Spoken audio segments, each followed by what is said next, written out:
Welcome to the Practice Brave podcast. I am the host, Brianna Battles, founder of Pregnancy and Postpartum Athleticism and CEO of Everyday Battles. I'm a career strength and conditioning coach, entrepreneur, mom of 2 wild little boys, and a lifelong athlete. I believe that athleticism does not end when motherhood begins, and this podcast is dedicated to coaching you by providing meaningful conversations, insights, and interview topics related to fitness, mindset, parenting, and of course, all the nuances of pregnancy and postpartum. From expert interviews to engaging conversations and reflections, this podcast is your trustworthy, relatable resource for learning how to practice brave through every season in your life. Hey everyone, welcome back to the Practice Brave podcast. I'm very excited to have Christina Prevett here, and we're going to be talking all about the research during pregnancy and postpartum and tying it together with what we see in the research, what we see among the practitioner community, the coaching community, and how all of that is being implemented into our female athletes. So Christina, thank you for being here. Oh, you're so welcome. I'm so excited. I feel like it's been a long time coming with getting us having a conversation on the podcast, and I'm grateful for your time. Yeah, our schedules and time zones, it's always all of that. So it's finally happening. And before we dive into the nuances, give us a little bit of your academic background, a little bit of your career background, and even your athletic background. Yeah, I would love that. Okay, so I have been a physical therapist for about 12, 13 years. I am up in Ontario, and about 2 years into my clinical practice, I was actually looking in the geriatric space and thinking that there was a ton of underdosage happening in that space. And I would have so many frequent flyers of we would appropriately load them. They would get stronger. Their pain would come down. They would discharge from rehab. They would decondition because they didn't have a fitness professional that kept them up. And then they would come back onto my schedule. And I was a CrossFitter at the time, and I was just seeing all of these masters athletes in their 40s, 50s, 60s just crushing it in the gym, and just thought there's something here. And so I went back and did my part-time PhD for fun. Do not recommend doing it part-time or for fun, though I kind of loved it, and started looking at high-load strength training in an older adult frail population. When I was doing that, because I was doing it part-time, it takes 7 or 8 years. I flipped from CrossFit to powerlifting and then powerlifting to weightlifting. And I was a national level lifter up here in Canada. During that time, my husband and I got married, started thinking about a family, and I got pregnant with my first kiddo during that transition. And so a couple of things started happening. One, I was lifting during pregnancy, and this was, 8 years ago. My eldest is 7. And people were telling me on the internet that my baby was going to die. And my fellow pelvic PTs were telling me that my body was going to prolapse and that they asked me for my biofeedback numbers, et cetera. That started happening. The second thing was that I had a committee meeting, and Stu Phillips, who's very much known Matt Kinprof online, he said, Christina, if you think that there is no research in older adulthood, you should look at pregnancy. And the third thing was, I had done some work in my PhD about where physical therapists can help to bridge the gap to health and wellness. And pregnancy and postpartum was one area. And so I had started doing some pelvic health, and I had a class called Strong Like Mom. And so kind of all these things happened together. And when that happened, my husband hates the phrase for me, I'm just going to send an email, because I did. I just sent an email to Dr. Margie Davenport, who you've had on the podcast, and said, hey, I'm working with barbell strength athletes. I'm seeing some of this go on. They have lots of questions, but there's a lot of fear. And, I'm working with them in a class setting, in a one-on-one rehab setting. I'm part of that community. I think there's something here. And so we did a survey that was published in IUJ looking at those who self-selected to lift over 80% of their 1-rep max at some point during their pregnancy. And we looked at rates of pelvic floor dysfunction and safety outcomes, because whenever you're pushing the boundaries on exercise, there's a safety component that has to be checkmarked first. And it launched into my postdoctoral fellowship. So now I teach for the Institute of Clinical Excellence. And so I teach our pelvic health curriculum and our geriatric curriculum. I am in clinic once a week. I own a company called the Barbell Mamas, and I'm a postdoctoral research fellow at the University of Alberta, looking at safety and rates of pelvic floor dysfunction for those participating in high intensity exercise during pregnancy. And then I have a small side project looking at exercise and miscarriage based on my personal experiences. Yeah. And I mean, I would love to talk about some of the research that you've done. We'll start with the lifting and what we're looking at. I think what was really great about the podcast with Margie is we acknowledge that for with the research, so much of it has to just kind of validate what our female athletes have been doing anyway. And then connect that to then what the practitioners are prescribing. We're kind of creating all these bridges, but we're having to reverse it by having the research reflect that, so then the medical communities can get on board. And it just creates a little bit more unity in the messaging across the board, not to just for what the athletes want to hear. Yeah. So when it comes to our medical decision making, I think what's really important, and I feel so honored to be, we were talking about us being like bridges, kind of, where I kind of have a foot in the research community and a foot in the clinical community. When we don't know, often the answer is no, especially in pregnancy. That's such a protected time. And so last year, Margie and I published a systematic review that was looking at resistance training in pregnancy. And we did a very intentional, deep dive into the prescription. And when I tell you that some of the prescriptions were using a TheraBand, no more than 3 kilos, that was the prescription for 15 to 20 weeks in some of these RCTs. And so from their doctors, you're saying, when you say prescription? They were in the study, and this was the exercise program that they had prescribed from a resistance training perspective. Okay. Right. And so most individuals were not exercising before, but still, the baby coming out of your vagina is going to be more likely than the max weight that some of these studies were prescribing.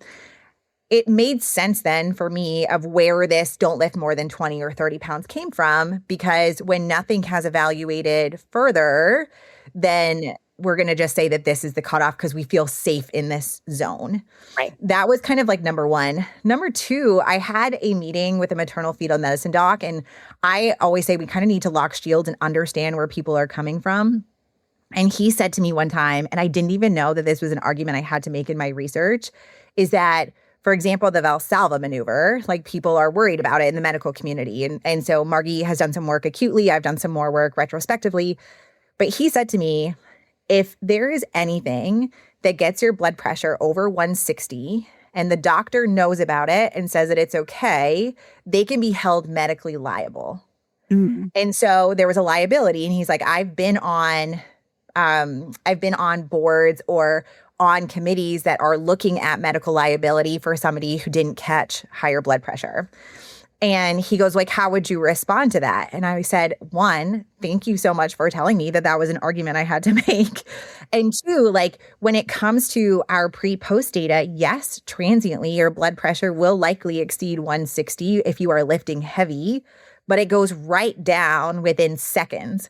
And your criteria for elevated blood pressure in pregnancy is 2 measurements taken at least 20 minutes apart that show elevated levels. But again, that wasn't an argument that I realized. I had a response to it. I just didn't know that was the argument I had to make. And so it wasn't until I was able to sit down with someone and say, tell me your concerns. Why are you worried about this? And how can I ease your mind based on what we know in the evidence and what I am doing as an athlete? It allowed for more shared decision making. And he said, it kind of changed his practice because he didn't realize, what that physiology truly looked like. And I thought that was a really powerful moment. Yeah, absolutely. And I'm really glad that you shared that example, because I do think that there's been this culture of liability versus the doctors, they just don't understand exercise. Well, maybe they don't, but other times it's just more layered and nuanced than they don't understand exercise. There's a liability factor, and we don't or didn't have research that told them otherwise. So we're going to default to what they did know or what they did personally feel comfortable with. Absolutely. And we're starting to see this kind of same trend and trajectory happen in the world of pregnancy-related complication, where as soon as a complication comes on board, we lock down exercise. Yeah. And now, the Society for Maternal Fetal Medicine says that when we actually look at activity restriction and how bad it is for mental health, physiology, muscle quality, weakening, inactivity, et cetera, financial implications of not being able to work, all those things, based on our outcomes, they don't recommend it. And they actually have a consult series that says we do not recommend activity restriction of any kind in certain conditions. And so I think we're seeing that change as well, where our knee-jerk reaction sometimes in medicine is that exercise makes it worse. And it drives me nuts because literally my clients with congestive heart failure with a low ejection fraction and so much deconditioning and all this kind of stuff are getting more exercise prescription and priority of exercise maintenance than, some of our pregnant and postpartum athletes. Right. It's like the risk of not exercising far outweighs the risk of being told, you can't. Yeah. Yeah. Like you have a complication, don't 1 rep max or deadlift, but Right. you can go for a walk or like get on a bike, It is, I think where we both have experienced like the all or nothing thought process that exists. I'd say in the greater community, it's not just athlete and it's not just coach, it's not just practitioner medical. It's kind of like an all-encompassing theme is, it's either full send or it's no send. And being right here in the middle ground is not a narrative that sells well, but ultimately that's the way to stay in the game of what I refer to as this lifetime of athleticism. It's like use basic principles of strength and conditioning to adapt what your training looks like at different points in time, knowing that the bottom line is how do we keep women training through all seasons of their life? And you come at this from the angle of understanding geriatric and what is ahead for hopefully all of us. I mean, these seasons of pregnancy and postpartum are absolutely catalysts. Yeah. And one of the things I never said that I was going to do a postdoc. One, working with Margie is like a dream come true because she is like such a goat when it comes to the research side of things. But also I was seeing these women because my practice, you're either pregnant and postpartum or you're over the age of 70. Like those are my two buckets. But my 7-year-old women would start to feel this sense of fragility within their own bodies that started in pregnancy, where they started to not trust how they were feeling within their body because they were told that what they were feeling was wrong and that they should just restrict or do less or, like there's just so much that narrative has spun in women's health across the lifespan that I think is so important. Absolutely. And my mom, and she's 67 and she's like a badass little CrossFitter. But she didn't start any of that until she was in her mid 50s. And she's just like, Brianna, like it just wasn't a thing for us. Like it just wasn't like no one talked about any of this stuff, both from like it's taboo to say anything about, the pelvic floor, but there wasn't even like a word for the pelvic floor for them back then. And women lifting wasn't common. And so she was just like, oh, yeah, like you became a mom and that was kind of it. We've seen this huge cultural shift with Gen X and millennial women, I think, that have really changed the trajectory of what the future looks like for women, not just during these seasons, but again, how that carries over into their lifespan of being a geriatric athlete. I don't know. Well, yeah. And I think too, like Title IX just increased a lot of female insurgents into sport. And then the reality that your fertility and your pregnancy window, like your fertility and athletic window kind of directly overlap. And this understanding of, like you say it all the time, is that motherhood does not mean the end of your athleticism.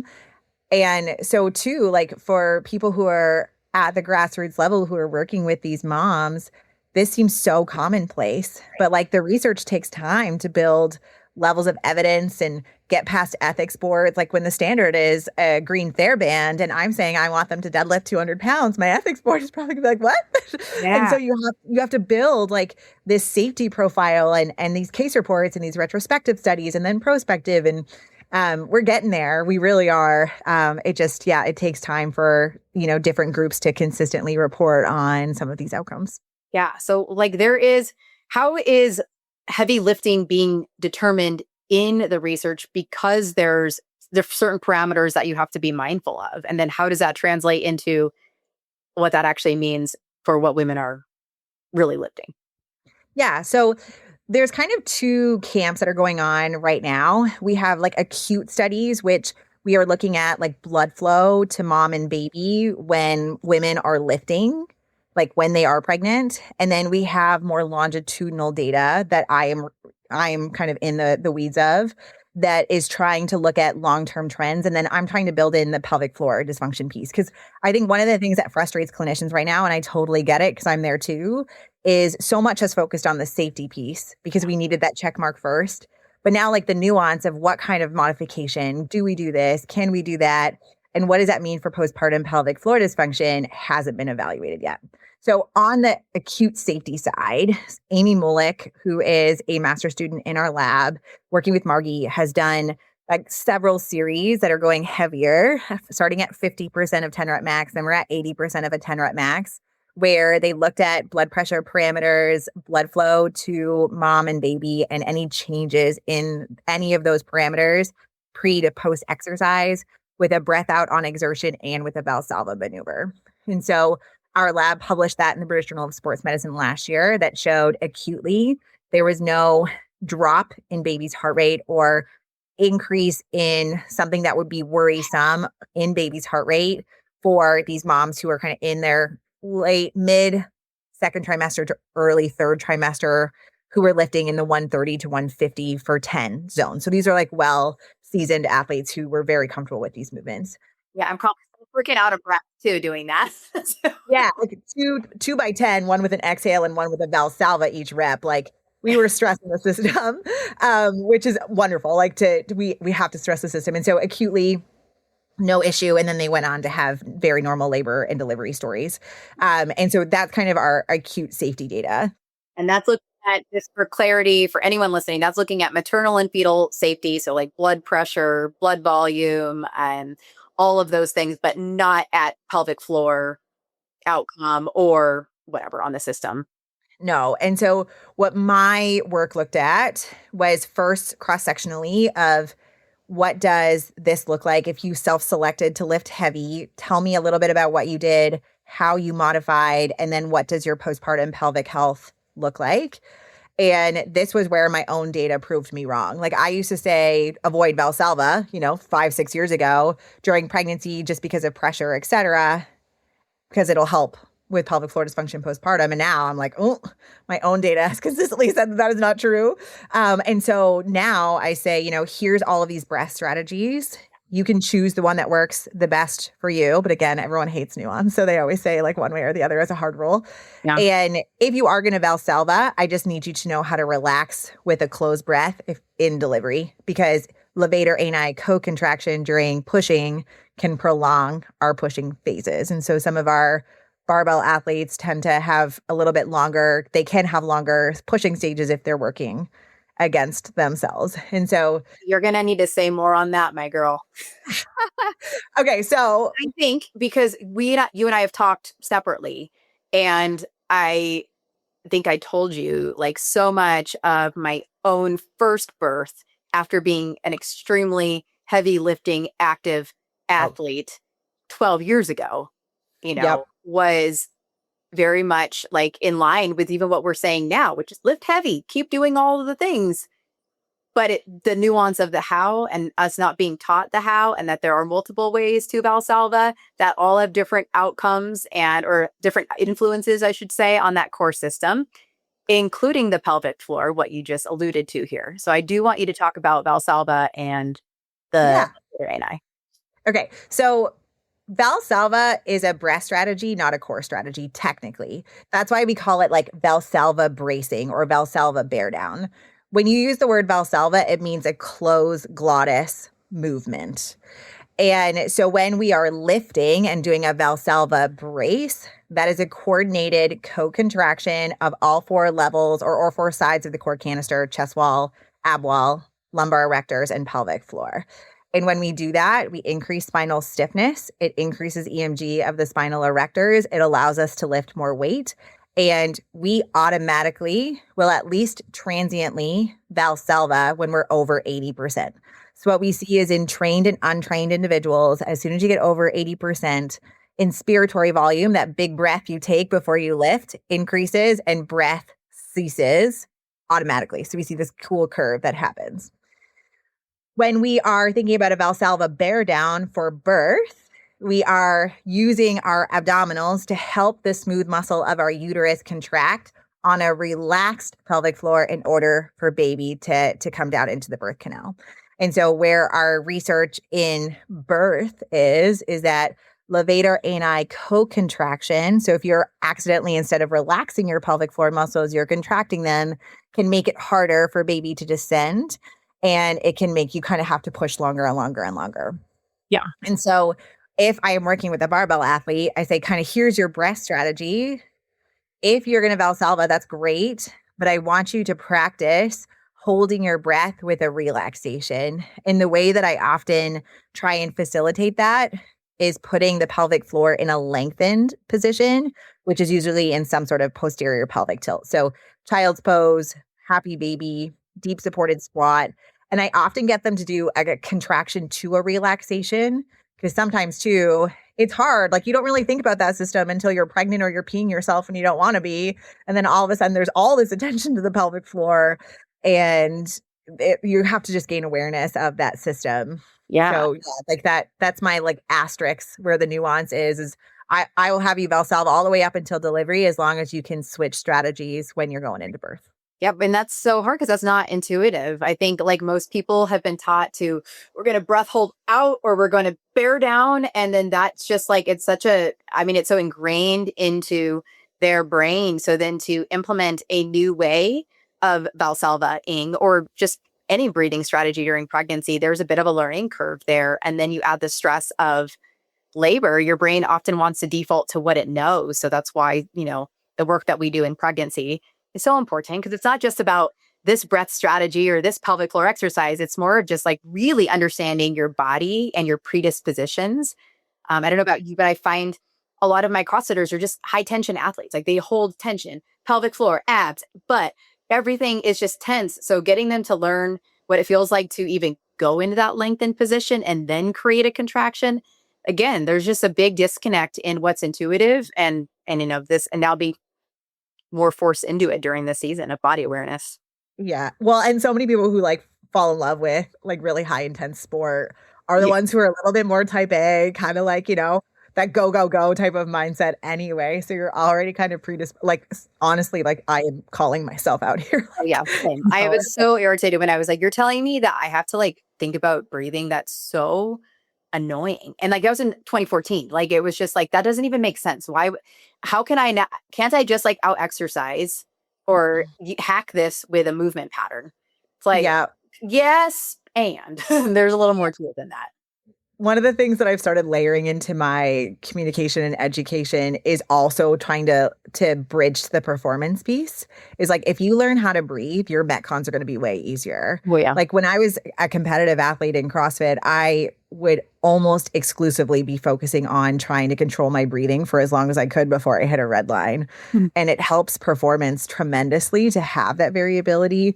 And I think it helps to kind of get some of these athletes on board who are a bit more, hesitant to want to switch strategies or relearn. And like, another like caveat here is like, if you Valsalva and you're a person who's got a lot of nausea in their first trimester, it might make you feel like you have to hurl. Like, so it actually could make things worse. And you're not going to want to Valsalva at all in the first trimester, because you're like, I'm going to get this barbell off my back and going to go puke in the garbage on the other side of the gym. Yeah. Why, like, there's just so many layers to this conversation. It's never like, do this or do that or don't do this. It's just like, obviously the annoying thing that we've both been saying for a long time is it's just such an individualized need, and knowing like what this person needs who's very high tension and very athlete brained versus maybe our more gen pop who they actually need to learn how to generate tension. Like, it just kind of depends on the person in front of you. Yeah. One of the things I think that kind of bugs me in the social media landscape is that we have turned our thoughts around, hey, this could help in pregnancy, into rigid rules. And we actually don't have any evidence. Like, I think the one that really grinds my gears the most is this coning conversation. Because everyone's like, if you avoid coning, then you'll prevent diastasis recti postpartum. I'm like, one, that's not even true. Two, our evidence on abdominal exercise volume and its link to postpartum diastasis recti is poor. Nicole Beamish's work is showing that reduced strength of rectus and obliques is actually a risk factor in postpartum diastasis recti, and rectus does not activate strongly in neutral. It has to go through flexion and extension. And like, I've seen reels where they're like, you can't even get up off a reclined seat like this. You have to roll to the side. And I was like, do you know how hard that is? And so we've turned these rules. And so my work now is looking retrospectively. And as you would expect, my data is not showing that avoiding core exercise for coning is protective against diastasis recti postpartum. And so we have these set of rules that we've turned into rigid rules instead of saying, hey, if you're doing sit-ups and you have belly button pain or you can't control your core wall very well, let's modify away, not because you're pregnant and this is bad, but your body isn't ready for this right now. And I want you to have a strong supported core wall. And that's when we would modify away. Right. And so I went viral because I have a client doing butterfly pull-ups and she started coning, and like 2 weeks postpartum, when I saw her, she had completely reapproximated and she had maintained all of her strict pull-up strength. And it's like, this is one person, and I'm not saying everybody is going to be like this, but I think this idea that we've created this line of this is safe and this is unsafe when it's expected that there's a lengthening of linea alba is just, there's so many different examples of this, but it's one. I have certainly lived the pendulum swing, and it's maddening because we went from no one knew what diastasis was in 2013 when I was first pregnant. And then there's so many variables that influence somebody's diastasis. Exercise is just like one of the multitude of variables. Like I'm 5'3" and I have 10-pound children. Like they are just giant, rude boys like that. They had nowhere to go except into tissue. So it's like, for me, that was a really significant consideration for me. For somebody else, it's not going to be a consideration. But you know what? Maybe they're ones that are peeing themselves, or they're having more prolapse symptoms or more heaviness symptoms. And so I always say diastasis is the gateway drug to understanding your pelvic floor and everything else, because it gets the attention. There's a lot of fear around the aesthetic changes. Coding is like visual feedback. So it's almost easy to what's the word? Like diagnose or try to pathologize it, I guess is the word I was looking for, because it's a visual cue of a changed pregnancy body. But ultimately, it's just a form of feedback of that's where pressure is going, because of course that's where it's going. That's thinned tissue. It's not muscle really on that part of the body. So it's easy to generate attention there and fear there. But on the other side of the pendulum, it's there was no information, then there was mass information, and then mass information leads to fear. And it becomes really messy in a lot of the messaging and the advice. And again, it's something that is trendy and gets a lot of attention, but ultimately a lot of confusion around it. Yeah. So I don't know when this is going to go live, but I am actually doing a presentation at the end of May. One of the things that I asked in my surveys was about kinesiophobia, or fear of exercise in general. And then what I see is hypervigilance or fear around the core wall and pelvic floor. And what we saw was that most active women have a very low fear of movement in general. We're kind of in this place, especially with people who are previously active, they're not really worried. But there's a lot of hypervigilance and fear where they believe strongly that statements like what I do for exercise predicts my pelvic floor dysfunction postpartum. They are in the agree or strongly agree category.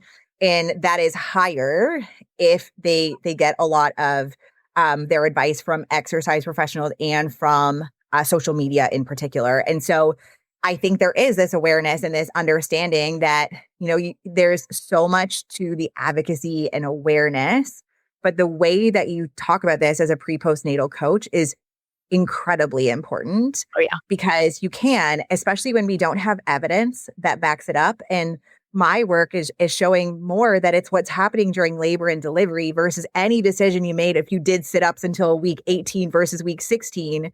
Your anthropometrics, your genetics, if you had a grade 3 tear versus a grade 1 tear, if you had a vacuum or forceps versus none, if you had an episiotomy versus, a trial of labor, 2 cesarean versus a planned C-section, those are way bigger determinants of what your postpartum pelvic floor journey is going to be than scaring moms into saying that these are the only 3 exercises you can do that are safe versus not. And when I get into people's comment section, they get so mad. And I was they're you're not being a girl's girl. And I was I am being a girl's girl to every woman who is listening to you and thinking that what they're doing is unsafe. Because unfortunately, that is the reality when we have this bifurcation of this is okay and this is not okay. Absolutely. Yeah. I mean, again, I've seen the pendulum swing so much that it goes full circle. We just can keep having to fight the same battles, just taking a different angle on it. And it's become, I think, a really messy landscape to navigate, because there is more interest, there is more information. How that's delivered, how that's communicated is so important. We have a whole communication framework in my certification because of that. And like it does like exercises, like especially pregnancy, in my personal preference is like, I don't care much about what you do during pregnancy. Come to me postpartum and we're going to deal with what we got here.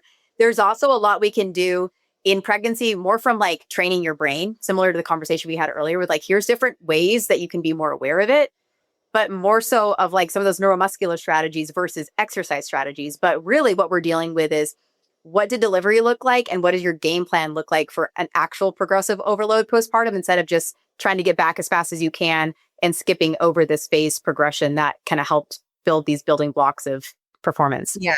It's so important. And so Margie was the lead author on our 2025 Canadian postpartum guidelines. And I love them and our FIFA postpartum protocols. And they talk about symptom-based, individualized prescription.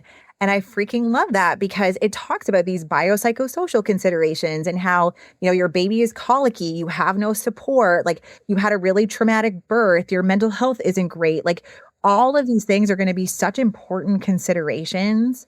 And it means that I hate like when we have week by week of like, this is what you do week 1 and this is what you do week 2, because for some people that's going to be too little. For some people, it's going to be too much. And so how do we go to this like frameworks over protocol approach of like, FIFA is like, here's what you're like past this phase, you're able to do this, this, and this. And then you go on to this phase. And for some people, that's 2 weeks postpartum. And for some people, that's 6 or 8 months postpartum. And no one is doing it right versus wrong because there's so many considerations, baby 3 versus baby 1, like, all the mom lives next door versus mom's in a different country. Like those are, your mom, like grandma. Yeah, no, absolutely. I think we have to focus as coaches and like clinicians on themes. These are general themes, and now make that apply to you as specifically as you can, but because again, no information to then people saying, why didn't anyone tell me? I was one of those people. Why didn't anyone tell me? Because this wasn't common knowledge. And then now we do provide some examples, but then that's not good enough because it's too specific. So now we have to go back to, let's create some frameworks. Let's create some parameters. Let's create some themes, because that's just good coaching anyway. So again, we see pendulum swings and the reactions to all of that. I've been in this for so freaking long that I feel like I've seen every iteration of like, how do we spin a lot of the same bottom lines? Yeah. And I think the reality is that it's cognitively a lot harder to do it the nuanced approach than it is to give a week by week. It's easier to say, okay, don't do this for 6 weeks versus, hey, you actually are okay to do this, but here's your buoys and here's what I want you to do. And, so that awareness of like, there is a higher cognitive load, but I do hope that we're going to go into this kind of individualized approach with exercise prescription in pregnancy that, some people can do pull-ups up until delivery and feel pretty good about it. And other people get belly button pain and they start compensating. And, it just truly does depend on the person, their phase in life, their goals, all that stuff. No, absolutely. It's been, we talk so much about like, there's the fragility culture, which I think the research is trying so hard to like knock that door down, because the athletes have been like, yeah, we know, right? Like we've never identified as fragile, but we still have to knock that out with the research getting that validated for them to eliminate a lot of that messaging that these women are hearing from their doctors or from a provider who's like, you have prolapse, you can't lift over whatever pounds, or you can't run again. And then like that creates a whole psychological spiral for our athletes. But then on the other end of this pendulum, we see the glorification culture of like, look how much I was able to keep doing during pregnancy. I'm this badass. They're not saying that, but like they're full sending all the way through. And then they're showing this like fast return to competition or to performance or to what their body looks like or to what they're doing in the gym. And it seems like these are the two extremes. But I think what you and I can both validate here really candidly is majority of female athletes exist in this middle ground of like, hey, we're being adaptable and resilient. We're making changes mentally, physically, et cetera, throughout these seasons. And what we see on social media is very rarely accurate to what their reality is. It's just what gets the engagement and the content and the opportunities and the hooks and all of that stuff. I know it's so tough. I feel like there's so much like of a comparison game of like, what about me-isms around like, when you see that, it can be very triggering. And, a lot of these people that are going back early, like that is all they're focusing on doing, right? Like, in Canada, we have 12 to 18 months of maternity leave and like you can have that support. Like, like that's a very different healing environment than somebody who has to go back to work at 4 weeks. Like all of those things around, that healing piece is just, it's hard because that comparison game especially when that was your desire. Like I have talked to athletes who they thought they were going to have that pregnancy and then a complication came up, or they thought they were going to have that return and then their symptom burden on a pelvic floor from a pelvic floor perspective is higher. And so I always have to talk, like even in our research, we talk in averages, but averages have variation around the mean. So like there's plus or minus standard deviations that try to capture 80% of our humans, and then we still have outliers. And so when we are looking at making clinical guidelines, we have to focus on the majority. And then as clinicians, we have to apply that to the human that's in front of us. That's true evidence-informed care of we want the research there to back us up because it allows us to push our profession forward. And then we have to wiggle that evidence to the human that is having a very real postpartum journey in front of us. And so how do we blend those things is where your and my expertise comes in of moving around that type of experience. Yeah. And I say like, this is where like, we have so much information, but so much of it comes down to like, what is good coaching? Well, good coaching is like, you're kind of you make up a lot of shit as you go based on what the person in front of you is. How do they think? How do they move? What's their athletic history, injury profile? What are all these other things? Like that's just basic freaking coaching that has been honestly really dismissed in the greater conversation around pregnant and postpartum athletes. And as a strength and conditioning bro myself and not a researcher and not a practitioner, I'm just talking about this from the scope of like, how would we coach any other human? Well, we kind of look at what is their needs analysis.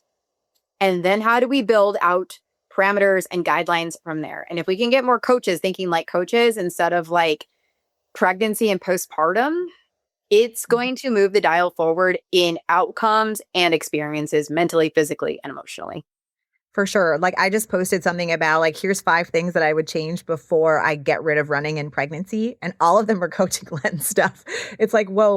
Like, let's not say, okay, I had one bad running is out for the rest of my pregnancy. To your point, like, well, let's look at how you're running. Like, what are you doing for running? Have you changed your volume? Did you have trash sleep the night before? Like, let's chat about this before we remove. And then maybe, we kind of look at your risks and benefits and what your desires are for your return postpartum.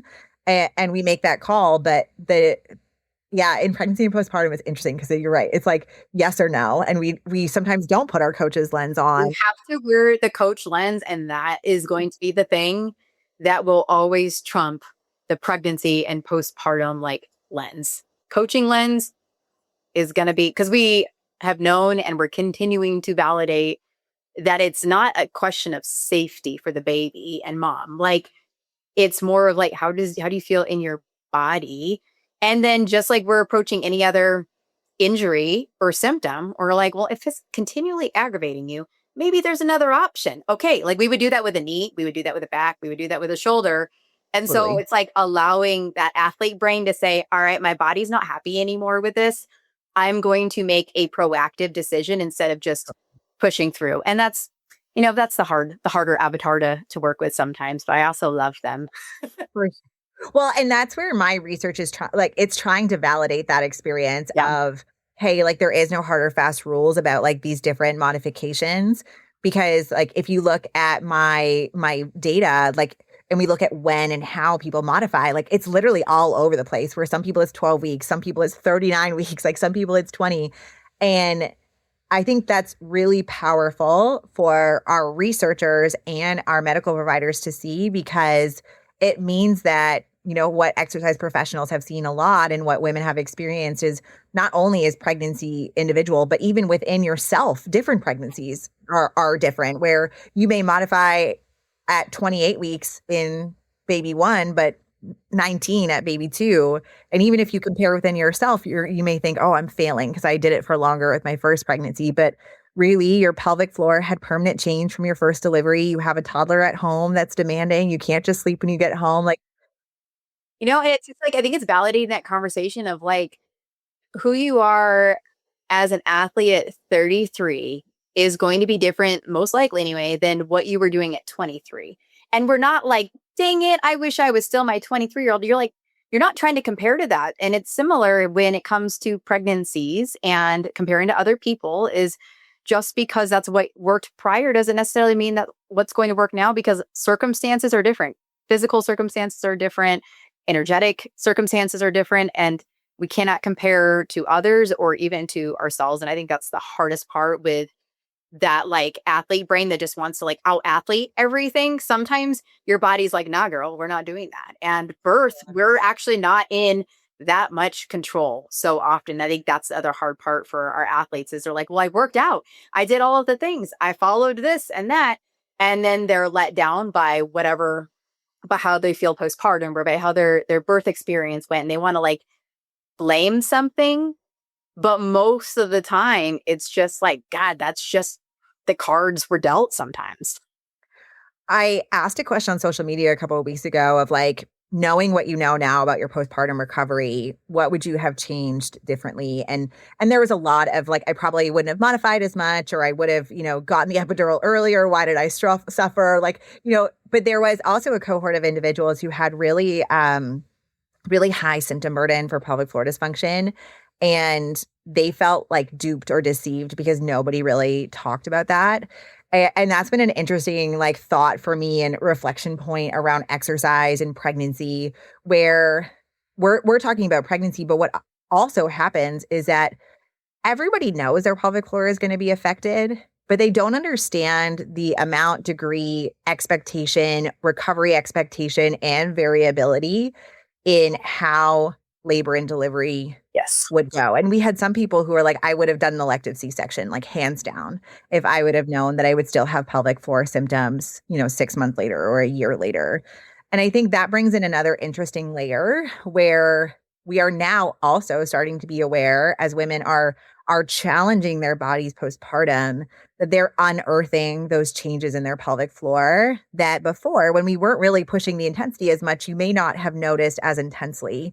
Or, where it's expected that urethral, like your bladder neck mobility is going to change after having a delivery. Your opening of your vagina is going to get a little bit bigger after having a delivery, right? Like some of those changes are now known physiological changes. And one of the things I've changed in my practice is I start talking about that of like, hey, if you've had a vaginal delivery, irrespective of, amount of tearing or whatever, you're going to feel this postpartum. Yeah. Like, and some of this is going to feel better. And, for some people, their symptoms are more pervasive or they stay around for longer. And I think moms going into it educated of like, this is my expectation. This is, some people may have like not pushed for as long and opted for the C-section earlier, maybe if they knew that they would be recovering from abdominal surgery and pelvic floor injury. And so I think you made such an incredible point around the education side of it, because as I've kind of like been talking to moms who are on the high symptom burden perspective and not in the perfect recovery, there's a lot of feeling of deception. Yeah, because it comes down to that same question that catapulted me into this 12 years ago. It was like, why didn't anyone freaking tell me? Why did I not know? Because I think there was such a like, you're fit, you're active, you are made for this, like a lot of like more dogmatic messaging versus like evidence-based at all. And just like a lot of assumptions. And even still with more people talking about this, I think the key word you said was just like, how do we help women manage expectations within what is within the realm of normal? And if there's anything we can do during pregnancy, sure, like let's use prehab and different strategies to help there. But again, so much comes down to what was that birth experience? And then how do we hold someone's hand as they return to exercise postpartum so that we're like stretching out that capacity and those thresholds instead of just like kind of basically the age-old story of like go back early because you want to feel like yourself again, and then you get injured, or then you're symptomatic, and then you're depressed, and then it's just like this vicious cycle of like my body failed me. Yeah. I also wonder too, and this is something that I want to like reach out to colleagues about, is I actually don't know what OB and midwives education is on pelvic floor. Like I know they have this is the criteria for different pelvic floor dysfunctions, but I do wonder about their education on pelvic floor physiology across pregnancy because I feel like their lane is so much around maternal and fetal safety. And I don't want to be misstepping because I don't know. Maybe they do, but I think there is a subsection of humans who they don't know about that education either. And so I wonder if this is just like a big need from everybody kind of in the birth space Oh, yeah. around like how do we educate ourselves and then educate our patients on these changes, and does that desensitize or change the trauma response for individuals postpartum? I don't know the answer to that, but it's definitely something I've been noodling on a little bit more as I've kind of gotten myself into these conversations a bit more. Yeah, I love that. And I think, in like a similar note, like there's such a belief system that a C-section is automatically a worse outcome than a vaginal birth. And I try to like affirm every athlete I work with that it's like, no, it's just an outcome. Like there's no better or worse or right way to have a baby. They just come with unique considerations. But at the same time, a lot of common themes where there is so much more overlap. And it does not mean that you're going to have a worse or harder recovery. There's just so many variables. Was it elective? Was it emergency? Were you like 8 centimeters dilated? Was it, like there's so much nuance. Was there any tearing? Was there substantial tearing? Like that, all of those things are going to play into the outcomes. I just had an athlete I'm working with who had a C-section. Is just like, oh my God, what does this mean for my performance? Am I ever going to be able to lift heavy again? And I'm like, I just hate that that's like the fear in her brain at 3 weeks postpartum is like, oh shit, I had a C-section. That's bad. Like that just creates so much that sets up our female athletes for failure. And I felt like that too.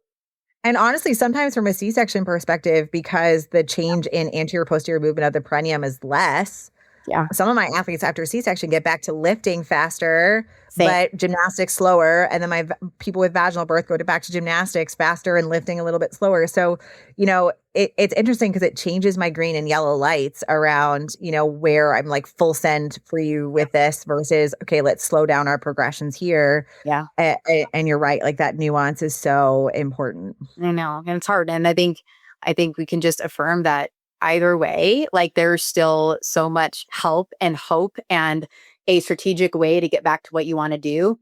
That timeline is just going to look different for all people. You might get back to lifting faster than you get back to running. But that's across the board with any birth and any person. Mm-hmm. Absolutely. So let's shift gears into some of the research that you have done on miscarriage and what has been exciting for you to hear. We know that a lot of female athletes, they are going through fertility treatments or they have struggled with conception or loss.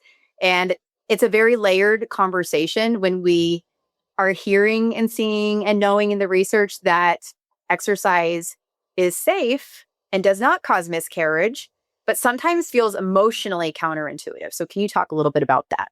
Yeah. So to kind of like disclose my own personal history to know where I'm coming from, 2025 was the worst year of my life. Like, but hands down, I lost my dog. I had 2 miscarriages. I lost my mom, and she had diagnosed with stage 4 small cell carcinoma within 9 months. She had passed away. And so this all happened in 2025.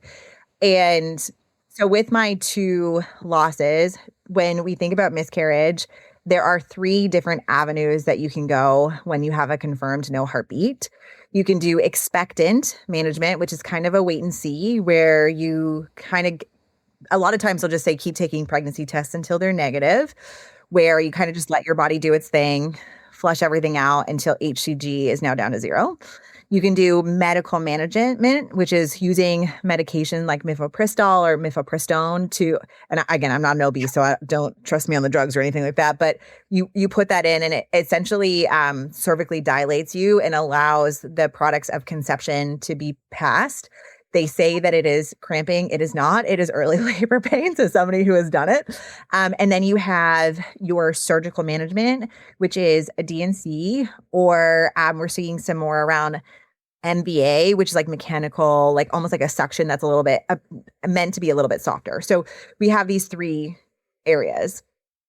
And one of the things that is a hypothesis of mine is that we are seeing potentially more people experience miscarriage just because our detection has gotten so much better. And so instead of finding out at 5.5 weeks or 6 weeks that you're pregnant, people are finding out at 3.5 or 3 weeks post ovulation or post last menstrual period. And so there's a lot more openness about these conversations, which I think is wonderful, because a lot of times people, you don't announce your pregnancy until 12 weeks because you're worried about loss. And we're seeing people announce earlier, share their joy earlier, but then also share their sorrow when things go wrong. We have 2 systematic reviews that have shown that there is no link between dose or exposure to exercise and risk of miscarriage. And when you are a person who exercises 5 to 6 times a week, as I am, and you start bleeding, there's a very high chance that you start bleeding around exercise, right? Because it's something that you have exposure to. And when you go through and have loss, the first thing you want to know is, could I have done something differently? Or how could I prevent this from happening again? And so it's easy to see how that link occurs.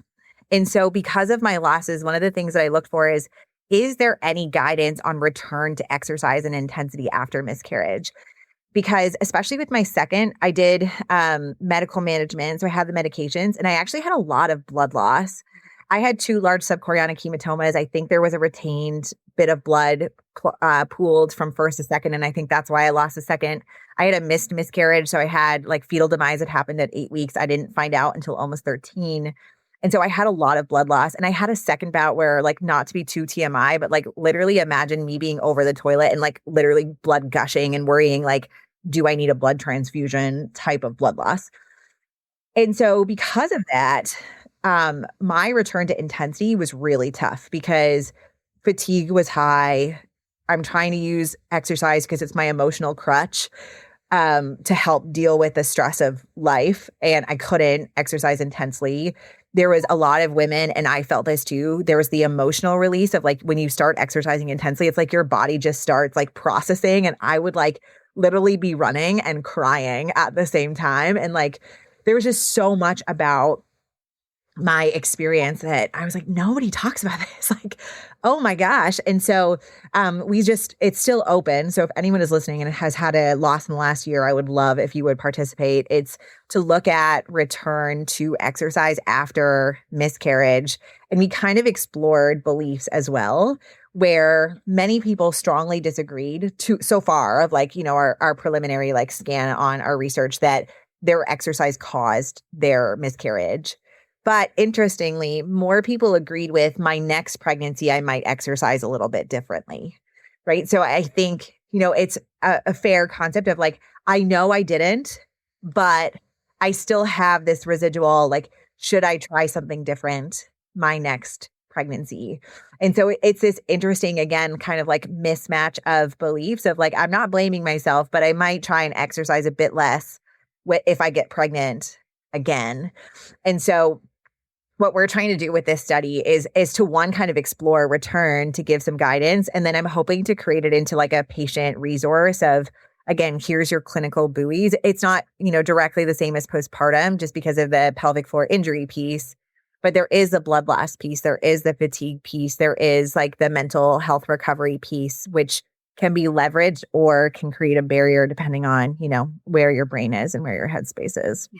Absolutely. Well, thank you for sharing that and for the research that you're doing in that space. My sister also experienced 2 losses this past year, including an ectopic pregnancy. And it was obviously crushing from like a physical and emotional side. But then when she got pregnant again, so it's like she experienced like secondary infertility. So it took a long time for her to get pregnant. Then she had these two losses. I think it created this like distrust in her body. And so then even when she did get pregnant, it was this like, she couldn't find joy in her exercise or in her pregnancy in general honestly at all. And then she was hospitalized at like 31 weeks pregnant and then was in the hospital for a month, had her baby at 37. So it was just like this mindfuck of a pregnancy, right? And feeling this this overarching distrust. I cannot trust my body to do something that seemingly is so natural for other people and was natural for me before. What's happening this time? And that's really hard for that athlete brain psyche to wrap around, because you're like, could I have done differently? I need to be eating this or taking this supplement or not consuming this. And then you're almost like manically trying to control what you can. Yeah, they talk about like the innocence of pregnancy being lost, of like there's always tempered excitement. And so I am pregnant again for the third time. So fifth pregnancy, hopefully third baby. And I was really open with my first loss, and then my second pregnancy led into my second loss. And, you know, this pregnancy, one, because I was grieving my mom. And so like there was a lot of emotions there already around my mom not meeting this baby and whatever. But I definitely I didn't trust myself that I was pregnant. I was having all of the symptoms. This is my only pregnancy I've ever legit was throwing up the entire first trimester. It was like, I got my scan. My team was amazing. I got a scan at 8 weeks, which was post my first loss and had a confirmed heartbeat. Mm-hmm. I had a scan right at 13 weeks that was right after my second loss. Like they really tried to help me with my anxiety of it. And yet still now, I'm approaching 15 weeks when we record this. I don't know how many weeks I'll be when it goes live, but it's still I even third baby, I'm not feeling kicks, but I'm definitely feeling oh, that's baby movement. Like that's not a gas bubble like that. That's starting to feel a little bit different. And yet still I worry, there's just so much worry. Yeah. So it's different. Yeah. I think, well, first of all, congratulations and thank you for sharing. It's really exciting. And I know that so many of the things we talked about on this podcast, there's just so many layers of emotion and of, I think output in general, whether it's emotional output, physical output, that just really influence the female athlete's experience during pregnancy and postpartum. And it really is honestly a great way to create this, in conclusion, where we need the research and the medical field and our practitioners and our coaches to all link arms to then help improve outcomes and experiences for women, because there's no straightforward experience. There's no perfect protocol. There's just a lot of nuance. And so much of that is influenced by their own, like what we're saying right now, right? Is those emotional factors that go into it, their athletic background, their interests on the other side, and really looking at them as a whole person and not just pregnancy or postpartum or prolapse or whatever diagnosis we want to give them. Yep. Yeah, exactly. And I think that's where I'm hoping that some of our research is to, one, expand risk tolerance on the side of the medical provider, where we don't have ourselves in this safe, low to moderate intensity bubble, and we refuse to entertain the idea of high intensity. And when we expand that risk tolerance zone, that allows moms to make decisions within their own risk tolerance based on their decision making. And then we can, use that kind of freedom of movement to then create nuanced conversations with the pregnant athlete or postpartum athlete that we are working with. And then that's where we truly get evidence-informed care, because it's supposed to be a triangle of evidence, clinical practice, and the experience of the human. And the experience of the mom is supposed to be in the center of that experience. And so I think we're getting there. As somebody who's in the research and understands, it is so much slower than we would like it to be, right? It's so much easier to post a social media post when, we don't have to do all the ethics and data analysis and stuff. And so we are in a world that acts fast in a research environment that unfortunately is slow. But what is a really big help is, if you are listening to this and you are in the pregnant and postpartum time of your life, please give me your surveys and please help our data, because the other thing is that we need a certain amount of people in a study before it has the power, the statistical power, to make stronger conclusions. And, some people will say, well, it has a small sample size. I was like, okay, but until you have tried to recruit postpartum moms less than 6 months postpartum to come in for multiple time points and multiple evaluations when life is so chaotic, please don't say small sample size, because I will have an aneurysm. It's like, it's so difficult. I understand. I agree. But like, also we are working with a time of life that is so chaotic and busy that recruitment is so challenging. And that is not something that I hold against moms at all. But it's just sometimes so easy to dismiss studies based on some of those things. And in reality, it's like so messy to data collect if we're trying to be pragmatic and be real life. You know, it's a lot easier if I get mice pregnant and like control every piece of their environment. I can get as many mice as I want. But like when you're working and you want this human data, it's just the reality is like to reach a sample size, it's going to be helpful. It just takes time. Yeah, especially with that population. I like lovingly joke when coaching them. It's like our like, especially our postpartum population, that's the flakiest version of yourself, right? Because you're like, I'm not usually a flaky person, but now that I have this whole human that I'm taking care of and my life has changed and my brain's not totally working, like it's very easy to be the flakiest version of yourself. And I feel like that translates in a variety of ways. And it's not personal. It's just sometimes the survival mode that we are in. I tried to get there 45 minutes in advance and I'm still 15 minutes late. Yeah. You know? So we're like, what's the problem with the sample size? Well,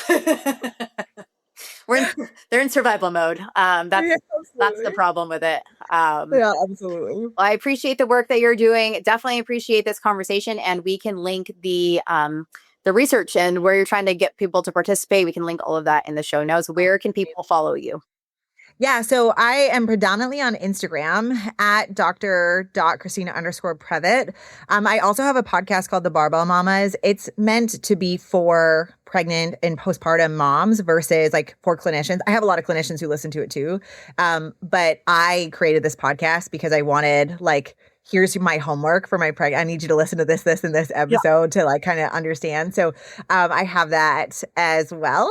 And then if you are like a physical therapist looking for Con Ed, our live course for Pelvic Live teaches the internal and standing assessment and then return to impact and jumping and loading and that kind of thing. Awesome. Well, Christina, thank you so much for sharing your time and your work and your heart too. I really appreciate it. No, thank you so much. Thank you so much for listening to this episode of the Practice Brave podcast. If you enjoyed the show, please leave a review and help us spread the work we are doing to improve the overall information and messaging in the fitness industry and beyond. Now, if you are pregnant and you are looking for a trustworthy exercise program to follow, I have you covered. The Pregnant Athlete Training Program is a well-rounded program for pregnancy with workouts for each week that are appropriate for your changing body. That's 36 weeks of workouts, 3 to 4 workouts each week, and tons of guidance on exercise strategy. We also have an at-home version of that program. If you are postpartum and you're looking for an exercise program to follow, the 8-week postpartum athlete training program would be a really great way to help bridge the gap between rehab and the fitness you actually want to do. From there, we have the Practice Brave Fitness program, which is an ongoing strength and conditioning program where you get new workouts each week and have a lot of guidance from myself and my co-coach, Heather Osby. This is the only way that I'm really offering ongoing coaching at this point in time. If you have ever considered becoming a certified pregnancy and postpartum athleticism coach, I would love to have you join us. Pregnancy and Postpartum Athleticism is a self-paced online certification course that will up-level your coaching skills and help connect the dots between pelvic health and long-term athletic performance, especially during pregnancy and postpartum. Become who you needed and become who your online and local community needs by becoming a certified pregnancy and postpartum athleticism coach. Thank you again for listening to the Practice Brave podcast. I appreciate you. And please help me continue spreading this messaging, this information, and this work.